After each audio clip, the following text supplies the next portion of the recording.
எப்படி இருக்கு இந்த மேஜிக்? பழைய நகையை கொடுத்து ஒயிட் 11 மந்த்ஸ்ல அதே அடைக்கு புது நகையை எடுத்துக்கோங்க. எக்ஸ்ட்ராவா ₹1 தர வேண்டாம். Magic old gold exchange.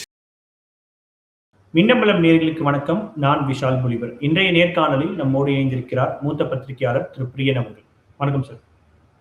வணக்கம் விஷால். சார், நேற்று தேசிய ஜனநாயக கூட்டணி அந்த கூட்டத்துல ஓபிஎஸ் அவர்களுக்கு அழைப்பு விடுக்கப்படல. இன்றைக்கு சட்டமன்றத்துல ஓபிஎஸ் அவர்கள் அமைச்சர் சேகர் பாபு அவர்களை சந்திச்சிருக்காரு.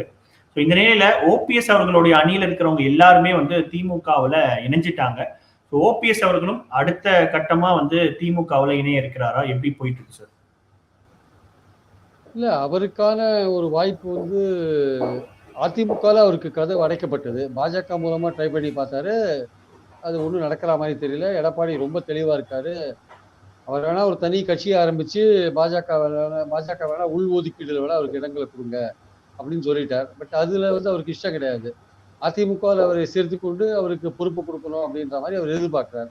அது எந்த காலத்திலையும் நடக்காதுன்னு எடப்பாடி சொல்றாரு. ஈவன் நாளைக்கு தேர்தலில் தோத்தா கூட எடப்பாடி தான் கட்சி தலைமையில் இருப்பார். அது அப்போ கூட இவர் சேர்க்க மாட்டார். ஓபிஎஸ்சியோ சசிகலாவையோ அப்போ கூட அவர் சேர்க்க மாட்டார். அந்த இடத்துல அந்த அளவுக்கு அவர் உறுதியா இருக்காரு இவங்களை சேர்க்கக்கூடாதுன்ட்டு. ஏன்னா இவங்களை சேர்த்தா என்னைக்குமே அவரோட தலைமைக்கு பிரச்சனை வரும்னு அவர் நினைக்கிறார். அதனால சேர்க்க மாட்டார்.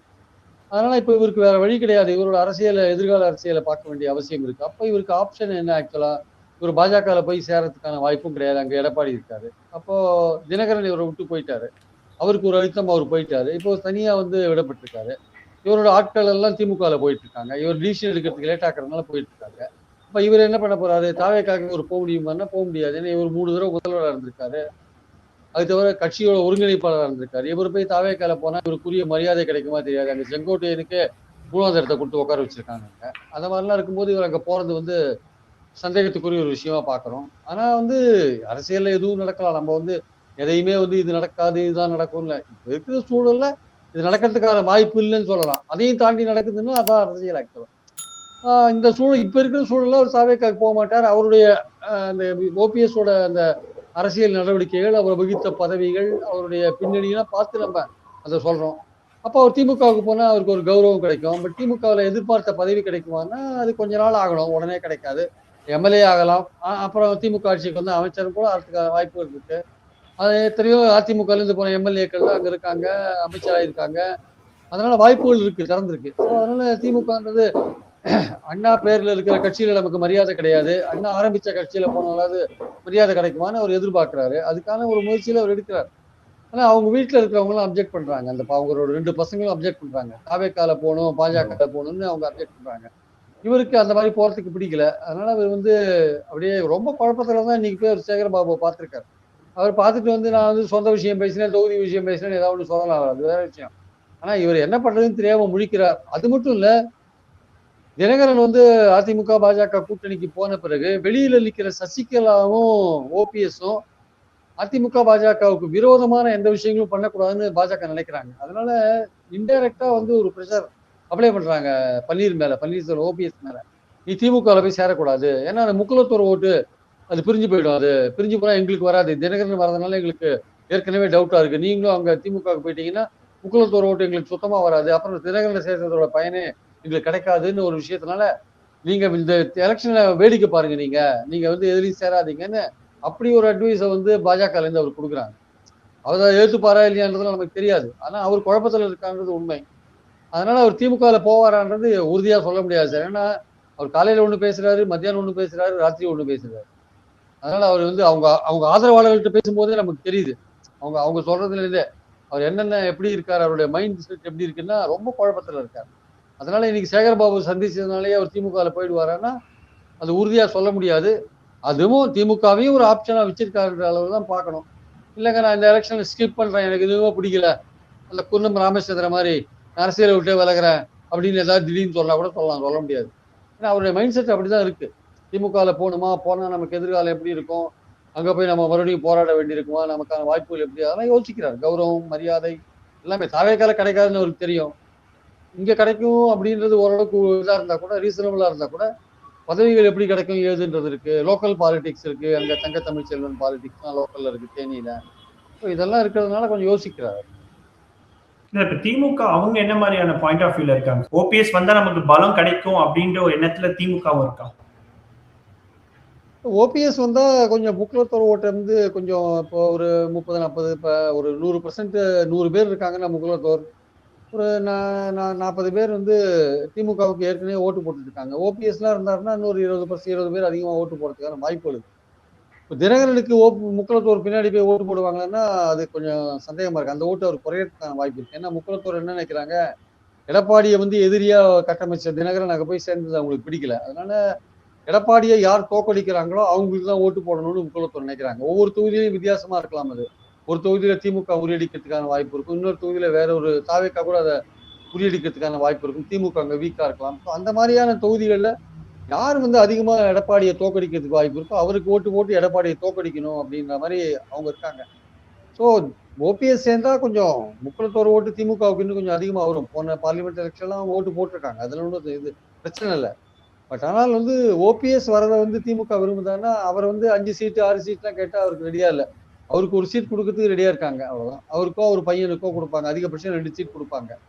அந்த மாதிரி விஷயங்கள் தான் நடக்குமே தவிர ஓபிஎஸ் சேர்க்கறதுல வந்து திமுகவுக்கு எந்த விதமான ஆட்சேபனையும் கிடையாது. அவர் தான் ரொம்ப குழப்பத்துல இருக்கார். அவர் குழப்பத்துல அதே மாதிரி நீங்க சொன்ன மாதிரி தேனியில வந்து தங்கத்தமிழ் செல்வன் இந்த மாதிரியான மிகப்பெரிய ஒரு போட்டி இருக்கும் பொழுது அவங்களையும் கன்வின்ஸ் பண்ணக்கூடிய ஒரு இடத்துல வந்து திமுகவோட தலைமை இருக்கும் இல்லையா? சோ அதையும் மீறி எப்படி ஓபிஎஸ் அவர்களை சேர்த்துப்பாரு? இல்ல அந்த திமுக கன்வின்ஸ் பண்ணி இப்போ உரத்த நாட்டுல வைத்தியலிங்கத்தை சேர்த்தாங்க, அப்ப லோக்கல்ல திமுக எல்லாம் இருக்க மாட்டாங்களா? எல்லாரையும் கன்வின்ஸ் பண்ணி தான் சேர்ப்பாங்க. கட்சியை இன்னும் கொஞ்சம் இம்ப்ரூவ் பண்ணணும். வர தேர்தலில் எல்லா விதமான ஆப்பர்ச்சுனிட்டியும் நம்ம சந்தர்ப்பத்தையும் விடக்கூடாது, எல்லாரையும் சேர்க்கணும் அப்படின்றதான். இபிஎஸ் தான் வந்து யாரும் வேண்டாம் எனக்கு வேண்டாம் தள்ளி விடுறாரு. திமுக அப்படி இல்லை, எல்லாரையும் சேர்த்துட்டு நம்ம அரவணைத்து கொண்டு வெற்றி பெற முடியுமான ஒரு விஷயத்த பண்றாங்க. இபிஎஸ் மாதிரி கொஞ்சம் கூட வந்து ஒரு முன் யோசனை இல்லாம எதுவும் அவங்க பண்றது இல்லை. யாரையாவது ஒருத்தர் சேர்க்கிறாங்கன்னா அதனால ஏற்படுற அரசியல் பலம் அதை பார்த்துட்டு தான் சேர்ப்பாங்க. அதாவது ஆலங்குளத்துல மனோஜ் பாண்டியனை சேர்த்தாங்கன்னா அந்த தொகுதி அதிமுக தொகுதி, அதை மீண்டும் கைப்பற்ற முடியுமான்னு ஒரு ட்ரை பண்ணுவாங்க. புறத்த நாடுல வைத்தியலிங்கம் சேர்த்தாருன்னா கொஞ்சம் டெல்டால அவர் கொஞ்சம் செல்வாக்கா இருக்காரு, கொஞ்சம் நமக்கு ஓட்டு வரதுக்கான வாய்ப்புகள் இருக்கு, அந்த அடிப்படையில தான் சேர்ப்பாங்க. எல்லாரையுமே அப்படிதான். மாணிக்கராஜா அமமுகலையும் சேர்த்தாங்கன்னா அவர் கொஞ்சம் கோயில்பட்டியல் செல்வாக்கா இருக்காரு, பக்கத்து தொகுதியெல்லாம் செல்வாக்கா இருக்காரு, அதனால ஒரு வாய்ப்பு இருக்கு அப்படின்னு நினைச்சுதான் சேர்ப்பாங்க. ஸோ அதனால வந்து பன்னீர் சேர்க்கறதுல அவங்களுக்கு ஒன்றும் ஆட்சேபனை கிடையாது. ஆனா பன்னீருக்கு பல குழப்பங்கள் இருக்கு. அங்க போனா நமக்கு என்ன ஆகுமோ, எப்படி போகுமோ, எதிர்காலம் எப்படி இருக்குமோ, நமக்கு எதிர்பார்த்த மரியாதை கிடைக்குமோ, பதவி கிடைக்குமோ, அதெல்லாம் அவருக்கு கவலையா இருக்கு. அதனால அவர் அங்க சேர்றது அவருக்கு இருக்கிற பெஸ்ட் ஆப்ஷனா நிறைய பேர் சொல்றாங்க. அவங்க ஆதரவாளர்களும் அதான் சொல்றாங்க. இப்ப எல்லாருமே போயிட்டாங்க, கிளம்பி போயிட்டாங்க. ஜேசிடி பிரபாகரன் தாவேக்காவுக்கு போயிட்டாரு, மற்றவங்க எல்லாம் வைத்தியலிங்கம் மனோஜ் பாண்டியன் எல்லாம் கிளம்பிட்டாங்க. இன்னைக்கு ஐயப்பன் வந்து எடப்பாடியை பார்த்து எடப்பாடியோட சேர போறாரு. அவர் கூட இந்த தர்மர் எம்பி வந்து எடப்பாடியை பார்க்க போறாரு. அப்புறம் அவர் என்ன பண்ணுவாரு? அவருக்கான ஒரே வாய்ப்பு திமுக தான். அதுல ஒரு குழப்பத்துல இருக்கார். அது எப்ப சீக்கிரமா முடிவு பண்ணுவாரான்னு பொறுத்து இருந்தா பார்க்கணும். இப்ப மற்றவர்கள் எல்லாம் வந்து இப்போ உதாரணத்துக்கு வைத்தியலிங்கமா இருக்கட்டும், மற்றவங்க எல்லாருமே வந்து திமுகவுல சேர்றது அப்படின்றது பெரிய அளவுக்கான விமர்சனங்கள் அப்படின்றது ஏற்படாது. ஆனா ஓபிஎஸ் அவர்கள் வந்து ஒரு முன்னாள் முதலமைச்சரா இருந்தவர், ஒரு கட்சியினுடைய ஒருங்கிணைப்பாளரா இருந்தவர். சோ அவர் வந்து திமுகல சேராருன்னு பொழுது அந்த விமர்சனம் திமுகவை நோக்கி வரும் தானே. இப்போ நேற்று கூட டிடிவி தினகரனும் எடப்பாடியும் வந்து பிரஸ் மீட் சந்திச்ச போது இதுக்கு முன்னாடி நீங்க மிகப்பெரிய அளவுக்கான குற்றச்சாட்டு சொன்னீங்களே அப்படின்ற ஒரு கேள்வி வந்து அவங்க எதிர்கொள்ள வேண்டியதா இருந்தது. அப்ப அதே மாதிரியான ஒரு நிலை திமுகவுக்கு வராதா? அவங்க சொன்ன அதே பதில் தான் இதுக்கும் பதில். வைகோ போய் திமுக சேர்ந்த போது ஏன் பார்த்துருந்தீங்க, அதை ஏன் கேள்வி கேட்கலன்னு கேட்டாங்கல்ல, அதே தான் பதில். அரசியல்ல வந்து இந்த மாதிரி கூட்டணிகள்லாம் வந்து எதிரெதிரா பேசினவங்க போய் சேர்றதெல்லாம் சகஜம்தான். அதெல்லாம் வந்து ஒன்றும் பெரிய விஷயம் கிடையாது. அதாவது 19 தேர்தலுக்கு முன்னாடி பாமக வந்து அதிமுகவை எந்த அளவுக்கு விமர்சனம் பண்ணாங்கன்னா, அன்புமணி டயர் நக்கின்னாரு யார பன்னீர்செல்வத்தெல்லாம், டயர் நக்கிகள்னாரு. ஆனா அவர் போய் கூட்டணியில சேர்ந்தாங்கல்ல பாமக 19ல, பாஜக பாமக. அப்போ அதெல்லாம் வந்து இப்படிதான். அது ஏன் திமுகவே எடுத்துக்கோங்க, 80க்கு முன்னாடி இந்திரா காந்தியை எவ்வளவு கடுமையா விமர்சிச்சாங்க. 80 தேர்தல் என்ன பண்ணாங்க, நேருவின் மகளே வருக நிலையான ஆட்சி தருகன்னாங்க. இந்த மாதிரி விஷயங்கள்லாம் அரசியல் பல காலமா பார்த்துட்டு தானே இருக்கு. அதனால சேர்றவங்களுக்கு ஒரு ஜஸ்டிபிகேஷன் இருக்கும், அதை விமர்சனம் பண்றது உங்க உரிமை. ஆனா பன்னீர்செல்வம் வந்து ஒரு சாஃப்டான கேரக்டர். அவர் என்னைக்குமே திமுக தான். இப்ப எப்படி தினகரன் வந்து எடப்பாடியை கடுமையா விமர்சிக்கிறாரு, அவர் கூட சேர்றதோட தற்கொலையே பண்ணிக்கலாம் அப்படின்லாம் சொன்னவர் தான். பன்னீர்செல்வத்தை பாருங்க, அவர் அந்த மாதிரி திமுகவெல்லாம் கடுமையால விமர்சிச்சிருக்க மாட்டார். அவர் எல்லாரையும் ஜென்டலா ஒரு மாதிரி சாஃப்டா தான் டீல் பண்ணியிருப்பார். அதனால அவரை பத்தி நீங்க பெரிய அளவுக்குலாம் வந்து இந்த வீடியோலாம் போட்டு அவரை வந்து நீங்க டேக் பண்ண முடியாது ஆக்சுவலா. அதனால பாயிண்ட் என்னன்னா வந்து அவரை திமுக சேர்க்கறதுக்கு ரெடியா இருக்கு. அவருக்கு என்னன்னா நீங்க சொன்ன மாதிரிதான் அவர் ஒரு கட்சியில ஒருங்கிணைப்பாளர் இருந்தார். அந்த கட்சியில வந்து தான் தான் ஒருங்கிணைப்பாளர், கட்சி தன்னை தான் தேர்ந்தெடுத்ததுன்னு கேஸ் போட்டிருக்காரு. தான் தான் ஒருங்கிணைப்பாளர் கண்டினியூ பண்றோம் கேஸ் போட்டிருக்காரு ஆக்சுவலா. அப்ப இந்த இன்னொரு கட்சியில சேர்ந்துறாருன்னா அவருக்கு அது அதிமுக மேல இருக்கிற கிளைம் அவருக்கு போயிடும் ஆக்சுவலா. அதுல ஒரு பயம் அவருக்கு இருக்கு. அப்ப அதிமுகவை பத்தி இனிமே அவர் யோசிக்கவே முடியாது ஆக்சுவலா. அதனால வந்து அதனால அது கூட ஒரு விஷயமா இருக்கும். அதெல்லாம் இருக்கு. அப்புறம் அவர் பையன்களுக்கான பாலிடிக்ஸ் இனிமே அவருக்கான பாலிடிக்ஸ்ன்றதோட அவர் பையன்களுக்கான பாலிடிக்ஸ் அவர் பார்க்க வேண்டியதா இருக்கு. ஒரு பையன் பாஜக பாரு நரேந்திர மோடி படத்தையே பையில வச்சு நடந்துட்டு இருக்கான் ஒரு பையன். இன்னொரு பையன் தாவேக்காக போலான்றான். இப்ப அவருக்கு என்னன்னா அங்கெல்லாம் போறதுக்கு அவருக்கு இஷ்டம் இல்ல. சரி திமுகவுக்கு போலான்னா அதுல 1008 பிரச்சனை. போய் திமுக சேர்ந்தா நீங்க சொல்ற மாதிரிதான் இந்த மாதிரி கேஸ் எல்லாம் போட்டிருக்காரு, ஒருங்கிணைப்பாளர் இருந்தாரு, அதெல்லாம் இருக்கு. அதனால அவருக்கு ரொம்ப ஒரு குழப்பம், ரொம்ப மகா குழப்பத்துல இருக்காரு. அதுல அவர் என்ன முடிவு எடுக்க போறாரு, அந்த குழப்பத்தில இருந்து வெளியே வருவாரான்றது எனக்கு டவுட்டா இருக்கு. சார் கேள்வி என்ன, இப்போ பாஜக இதற்கு மேல ஓபிஎஸ் அவர்களுடைய எந்தவித உதவியும் அவங்களுக்கு தேவைப்படலையா பாஜகவுக்கு? எப்பவுமே அவங்களுக்கு தேவைப்படல சார். இவரு தான் தப்பு பண்ணிட்டாரு. இவர் வந்து எடப்பாடி எழுத்து ஃபைட் பண்றவரு வெளியில வந்து தைரியமா வந்து ஃபைட் பண்ணிருக்கணும். தேர்தல் அரசியல்ல தான் நீங்க அவரை தோக்கடிக்க முடியும் எடப்பாடியை. அதுதான் தினகரனுக்கு இருந்த ஆப்பர்ச்சுனிட்டி. அதுதான் அதை அவர் மிஸ் பண்ணிட்டார் தினகரன். அவர் மட்டும் தாவேக்காவோட போயிருந்தாருன்னா அதிமுக எடப்பாடியை வந்து பல தொகுதிகளில் தோக்கடிச்சு கட்சியை கைப்பற்றி இருக்கலாம். பின்னாடி கோட்டை விட்டார் தினகரன், கோட்டை விட்டார். இப்ப ஆக்சுவலா அவருக்கான வாய்ப்பு நழுவி போச்சு. அவரை மிரட்டிட்டாங்கன்னு வச்சுக்கோங்க, ஏதோ வேலை மிரட்டலுக்கு ஆளாயிருக்காரு. அதனால போயிட்டார். அதனால வந்து பன்னீர்செல்வத்தினாலேயே வந்து பாஜகவுக்கு ஒன்றும் பெரிய இதெல்லாம் ஆதாயம் எல்லாம் கிடையாது. அதனால அவங்க வந்து அவங்க வேலை ஆகணும். ஈரோடு கிழக்குல வந்து பன்னீர்செல்வம் போட்டி போடுறதா இருந்தார். கடைசியில பாஜக என்ன பண்ணி தடுத்து விட்டுது. அன்னைக்கே நீங்க ஆரம்பிச்சிருக்கணும். எடப்பாடிக்கு எதிராக நீங்க அன்னைக்கே ஆரம்பிச்சு டெவலப்மெண்ட் வந்தீங்கன்னா உங்க பின்னாடி எடப்பாடிக்கு எதிர்க்கிறவங்களாம் உங்க பின்னாடி அணிவகுத்துப்பாங்க. எடப்பாடிகிட்ட இருந்தே 4 பேர் வந்திருப்பாங்க. உங்ககிட்ட இருந்தே நீங்க சரியான ஸ்டெபான ஒரு ஆக்ஷன் எடுக்காதனால உங்ககிட்ட யாருமே வரல. நீங்க எதிரிய துரோகியை தோக்கடிக்கிறதுனா எதிரி கூட சேரணும் ஆக்சுவலா. அதெல்லாம் நீங்க சேராத நீங்க போனீங்கன்னா நீங்க பார்லிமெண்ட் எலெக்ஷன் நீங்க பண்ணது தப்பு. பாஜகவோட சேர்ந்துருக்கூடாது. அப்பவே நீங்க திமுகவோட இணைஞ்சிருந்தீங்கன்னா ஒரு தொகுதியில போட்டு வந்து நீங்க எம்பியா இருப்பீங்க.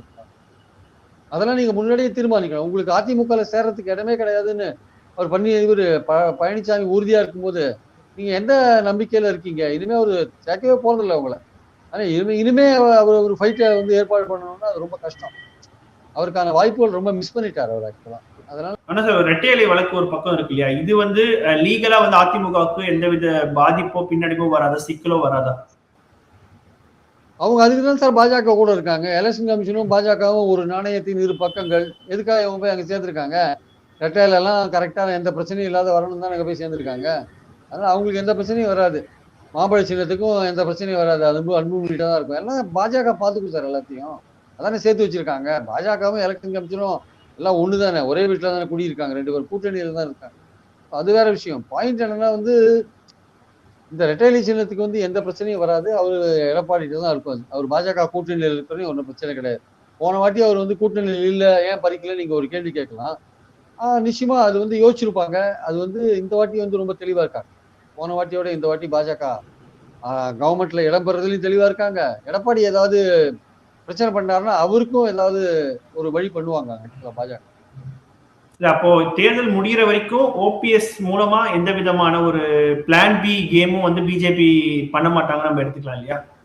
இல்ல அவங்க இப்போ ஓபிஎஸ் எதிர்பார்க்கறது ஒரே விஷயம் தான். திமுக சேராத, தனியார் நில்லு, தனியாரு, நீ எலெக்ஷனே நீ புறக்கணிச்சுட்டு போயிடு அப்படிங்கிற மாதிரி அப்படியே சொல்றாங்க.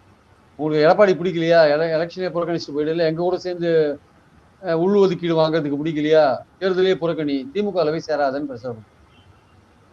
சார் நேற்று இந்த தேசிய ஜனநாயக கூட்டணி குறித்து தேமுதிகவினுடைய பொதுச் செயலாளர் பிரேமலதா அவர்கள்கிட்ட கேட்டப்ப இது வந்து கேப்டனுடைய கட்சி, எங்களை யாரையும் வந்து மிரட்டி எல்லாம் வந்து பணிய வைக்க முடியாது அப்படின்னு ஒரு வார்த்தையை வந்து சொல்லியிருந்தாங்க இன்றைய காலைய செய்தியாளர் சந்திப்புல. என்ன சொல்ல வராங்க சார் அந்த இடத்துல? அவங்க மேல எந்த இடி சிபிஐ கேஸ் எதுவுமே கிடையாது சார். ஆனா மத்திய அரசு நினைச்சா ஏதாவது ஒண்ணு பண்ணலாம். இப்போ தினகரன் எப்படி சேர்ந்தாருன்னு ஒரு பிரச்சனை போயிட்டு இருக்கு பாருங்க. அதே மாதிரி அன்புமணியா அங்க இருக்காரு. இதுக்கெல்லாம் ஒரு பின்னணி இருக்குல்ல நமக்கு. அதுதான் உண்மையான காரணமா தெரியாது.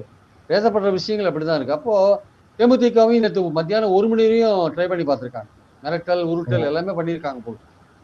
அதனாலதான் அவங்க அப்படி பேசுறாங்க. ஆக்சுவலா மிரட்ட முடியாதுன்னா அவங்க மேல எந்த சிபிஐ கேஸ், இடி கேஸ் எல்லாம் நீங்க போட முடியாது. அவங்க கவர்மெண்ட்ல எந்த பொசிஷன்லயும் அவங்க இல்லை. அவங்க அதனால அவங்க வந்து அவங்க மிரட்டிருப்பாங்க ஒருவேளை, ஏதாவது நீங்க இல்லாட்டி நாங்க ஆளுங்கட்சி நாங்க பார்த்துப்போம் உங்களுக்கு அப்படின்ற ஏதாவது இன்டைரக்டா, அதாவது டீசெண்டா மிரட்டுறதுன்னு ஒண்ணு இருக்குல்ல, அது மாதிரி மிரட்டிருப்பாங்க. ஐடிலாம் இருக்குல்ல, ஐடியை வச்சு ஏதாவது பண்ணலாம்ல, ஐடி, இடி, சிபிஐ, இப்போ central board of film certification, அது எல்லா போர்டு எல்லாமே சேர்ந்துக்கிச்சு இல்ல, எல்லாமே பாஜகவுடைய கூட்டணி கட்சிகளா இருக்கும்போது அது மிரட்டிருக்கலாம் ஒருவேளை. அவங்களை எப்படியாவது மேடையில உட்கார வைக்கணும் தான் அவங்க பார்த்திருக்காங்க, முடியல. கடைசி வரையும் ட்ரை பண்ணி பார்த்திருக்காங்க. மிரட்டிருக்கலாம் ஒருவேளை. தேமுதிகவினுடைய ஃபர்ஸ்ட் ஆப்ஷனா வந்து திமுக கூட்டணி தான் இருக்கா? ஃபர்ஸ்ட் ஆப்ஷனா இருக்குன்னு சொல்ல முடியாது, அது ஒரு ஆப்ஷனா இருக்கு, அவ்வளவுதான். அதிமுகவும் ஒரு ஆப்ஷனா இருக்கு, திமுகவும் ஒரு ஆப்ஷனா இருக்கு. அவங்களுக்கு வந்து எதுல வந்து அதிகமான இடங்கள் பெனிஃபிட்ஸ் எதுல ஜாஸ்தியா இருக்கோ அதுல போவாங்க ஆக்சுவலா. பட் ஆனா அவங்க என்ன பாக்குறாங்கன்னா, இப்போ இந்த ஸ்ட்ரைக்கிங் ரேட்டுன்னு பாக்குறாங்க. அதிமுக பாஜக கூட்டணியில் அதிக இடங்கள் வாங்கி குறைவான இடங்கள்ல வின் பண்றதை விட திமுகல குறைவான இடங்கள் வாங்கி அதிக இடங்கள் வின் பண்றது இருக்குல்ல, அந்த மாதிரி விஷயம் திமுக நடக்கும்னு அவங்க எதிர்பார்க்கறாங்க. ஏன்னா இங்க பாஜகவுக்கு எதிரான ஒரு ஓட் பேங்க்னு ஒன்று இங்க இருக்கு தமிழ்நாட்டுல. பாஜகவோட அதிமுக இருக்கிறதுனாலயே அதுக்கு அதிமுகவுக்கு எதிரான ஓட் பேங்க் இங்க இருக்கு.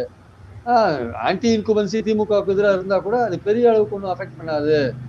ஒரு 2-3% இருந்தா கூட திமுக இன்னும் எட்ஜில் தான் இருக்கு, அட்வான்டேஜில் தான் இருக்கு. ஆன்டி இன்குபன்சி 2-3% போனா கூட திமுக அட்வான்டேஜில் தான் இருக்குன்றதா இன்னைக்கு இருக்கிற லெவல்ல இருக்க பாக்குறோம். எதிர்க்க ஓட்டுகள் பிரிய பிரிய திமுக வந்து அட்வான்டேஜில் போயிட்டே தான் இருக்கு ஆக்சுவலா. ஸோ நீங்க அங்க போய் ஓட்டு பிரியும் போது, நீங்க அதிமுக பாஜக கூட்டணியில் இருந்தீங்கன்னா திமுக எதிர்ப்பு ஓட்டுகள் 2-3 பிரியும் போது வாய்ப்புகள், வெற்றி வாய்ப்புகள் குறையறதுக்கான வாய்ப்பு இருக்கு. திமுக ஓட்டும் கொஞ்சம் பிரியும், விஜயனால கொஞ்சம் ஓரளவுக்கு பிரியும். அது எந்த அளவுக்கு பாதிக்கும்ன்றது இனிமேதான் பொறுத்து இருந்தான் பார்க்கணும். அதிமுகவுக்கு நிறையவே பாதிக்கும் ஆக்சுவலா.